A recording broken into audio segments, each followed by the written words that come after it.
भोपाल से प्रस्तुत हैं प्रादेशिक समाचार। नमस्कार, समाचारों के साथ मैं जितेंद्र रघुवंशी। पहले मुख्य समाचार। प्रदेश में कोरोना के नए मामले 500 से कम हुए। अब चलेगा टीकाकरण का सघन अभियान। अगस्त में राज्य में एक ही दिन में शुरू होंगी 3000 MSME इकाइयाँ। इंदौर नगर निगम के 5000 करोड़ रुपए से ज़्यादा के बजट में कोई नया कर नहीं। और IPL के बाकी मैच 19 सितंबर से संयुक्त अरब अमीरात में खेले जाएंगे। अब समाचार विस्तार से। प्रदेश में कोरोना संक्रमण अब समाप्ति की ओर है। प्रदेश में कोरोना के नए प्रकरण 500 से नीचे आए हैं और 50 जिलों में साप्ताहिक संक्रमण दर 2% से नीचे आ गई है।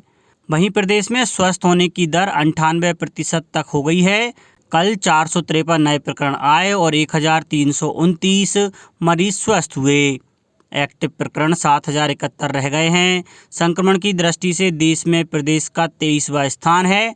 प्रदेश के 6 जिलों में ही अब 10 से अधिक कोरोना के नए प्रकरण आए हैं। इंदौर में 144, भोपाल में 104, जबलपुर में 39, उज्जैन में 13, बैतूल में 12 तथा रतलाम में 11 नए प्रकरण आए हैं। धार में 4, नीमच, बालाघाट, झाबुआ और गुना में 3-3, मंदसौर में 5, अशोकनगर, खंडवा और श्योपुर में 1-1 मरीज मिला है। मुख्यमंत्री शिवराज सिंह चौहान ने कहा है कि कोरोना संक्रमण रोकने का मूल मंत्र है अधिक से अधिक टेस्टिंग। इसी तरह वैक्सीन कोरोना का सुरक्षा कवच है। प्रदेश में कोरोना टीकाकरण का सघन अभियान चलाया जाए। उधर इंदौर जिला प्रशासन और नगर निगम के संयुक्त तत्वाधान में आज दिव्यांगजनों के लिए कोविड वैक्सीन टीकाकरण के लिए विशेष शिविरों का आयोजन किया जाएगा। फिलहाल जिले में 647 चिन्हित दिव्यांगों को टीका लगाने का लक्ष्य रखा गया है। सूक्ष्म लघु मध्यम उद्यम मंत्री ओम प्रकाश सकलेचा ने बताया कि हम अगस्त में मध्य प्रदेश में एक ही दिन में 3000 MSME इकाइयाँ शुरू करने जा रहे हैं। उन्होंने कहा कि मध्य प्रदेश में प्रतिदिन 2 से 3 इकाइयों को शुरू किया जा रहा है। ऐसा करने वाला मध्य प्रदेश पहला राज्य है। MSME और स्टार्टअप फोरम द्वारा आत्मनिर्भर मध्य प्रदेश के लिए रोड मैप विषय पर आयोजित वर्चुअल परिचर्चा को संबोधित करते हुए श्री सकलेचा ने कल कहा कि आगामी दिनों में मध्य प्रदेश में फर्नीचर, खिलौना और नमकीन सहित 11 क्लस्टर आकार लेने जा रहे हैं। उन्होंने कहा कि निर्माण की लागत कम होने से उद्यमी को अधिकतम लाभ होता है, इसलिए हम उन सभी पहलुओं पर विचार कर रहे हैं कि किस क्लस्टर में आने वाली इकाइयों की लागत किस तरह कम की जाए। उन्होंने कहा कि कृषि के बाद MSME सेक्टर सबसे ज़्यादा रोजगार देता है, इसलिए MSME को लेकर मध्य प्रदेश सरकार की सोच वैश्विक है। मंडला जिले के विकासखंड नारायणगंज के ग्राम पंचायत सिकोसी के ग्रामीणों ने गांव को कोरोना मुक्त बनाए रखने का संकल्प लिया है। गौड़ आदिवासी बाहुल्य ग्राम सिकोसी में लगभग 80 परिवार रहते हैं। यहां ग्राम पंचायत के पंच और कोरोना वॉलेंटियर ग्रामीणों से कोरोना महामारी से अभी भी सावधान रहने की अपील कर रहे हैं। इसके लिए उन्होंने ग्राम की सीमा में एक नाका भी बनाया है और गांव में बिना किसी काम के आने वाले व्यक्तियों का आना प्रतिबंधित कर दिया है। ग्राम पंचायत सिकोसी के सरपंच मनमोहन गौठरिया ने बताया कि गांव के व्यक्ति भी अगर किसी कार्य से बाहर जाते हैं तो वापसी में उन्हें नाके पर साबुन से हाथ धोने पड़ते हैं। अच्छी बात यह है कि इस कार्य में समस्त ग्रामीण जन सहयोग कर रहे हैं। इंदौर नगर निगम का बजट कल इंदौर संभाग आयुक्त डॉक्टर पवन कुमार शर्मा की अध्यक्षता में पारित कर दिया गया। इस बजट में 5182 करोड़ की प्रस्तावित आय और 5000 करोड़ का खर्च बताया गया है। इस बजट की खास बात यह है कि कोरोना के कारण नागरिकों को राहत देते हुए करों की दरों में कोई बदलाव नहीं किया गया है। बजट में शहर की सफाई व्यवस्था के लिए आवश्यक उपकरण और अन्य संसाधन के लिए 104 करोड़ रुपए और हर घर नल योजना के लिए 550 करोड़ रुपए का प्रावधान किया गया है। बजट में शहर की हरियाली बढ़ाने और पर्यावरण संरक्षण के लिए कान्ह और सरस्वती के साथ साथ प्रमुख नालों पर पौधारोपण के लिए अलग से राशि स्वीकृत की गई है। वहीं प्रधानमंत्री आवास योजना के तहत 700 करोड़ रुपए की राशि से गरीबों के लिए 25,570 आवास निर्माण का लक्ष्य रखा गया है। प्रदेश में धान मिलिंग की क्षमता बढ़ाने के लिए मिलिंग की बड़ी इकाइयां स्थापित की जाएंगी। धान की लाभदायक प्रजातियां लगाने और धान में टूटन कम आए, इसके लिए किसानों को प्रशिक्षित भी किया जाएगा।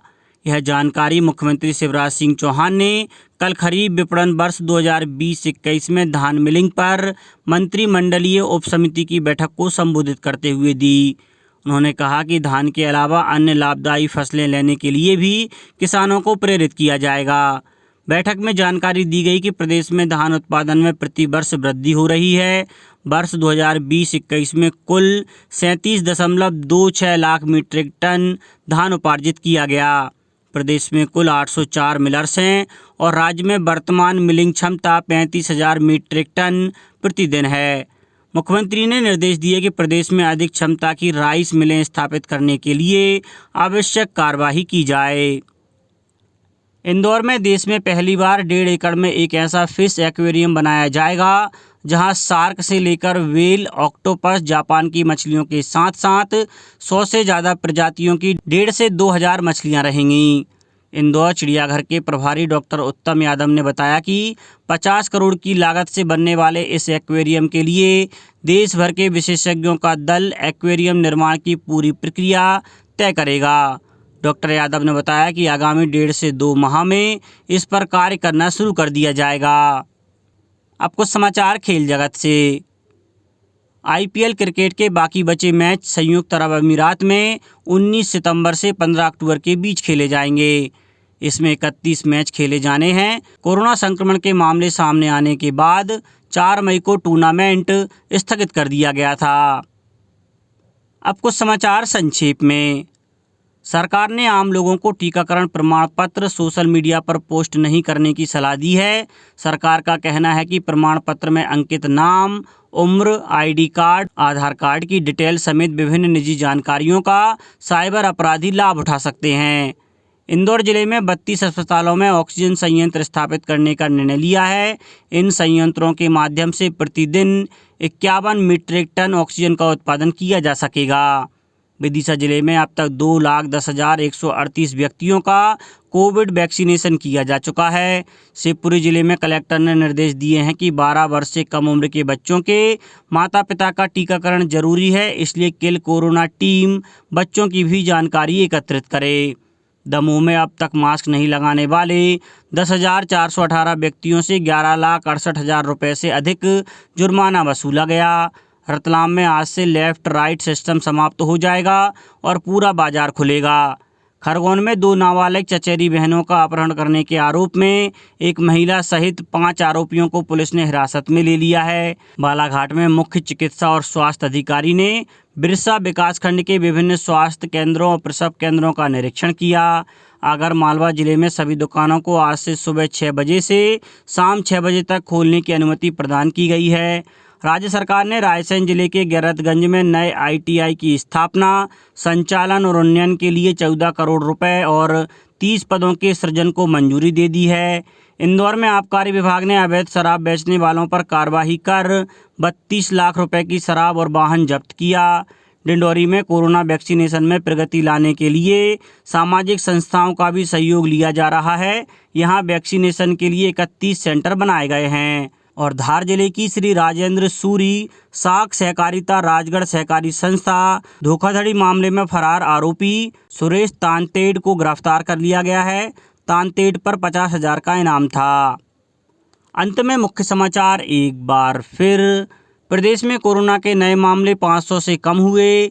अब चलेगा टीकाकरण का सघन अभियान। अगस्त में राज्य में एक ही दिन में शुरू होंगी 3,000 MSME इकाइयाँ। इंदौर नगर निगम के 5,000 करोड़ रुपए से ज़्यादा के बजट में कोई नया कर नहीं। और IPL के बाकी मैच 19 सितंबर से संयुक्त अरब अमीरात में खेले जाएंगे।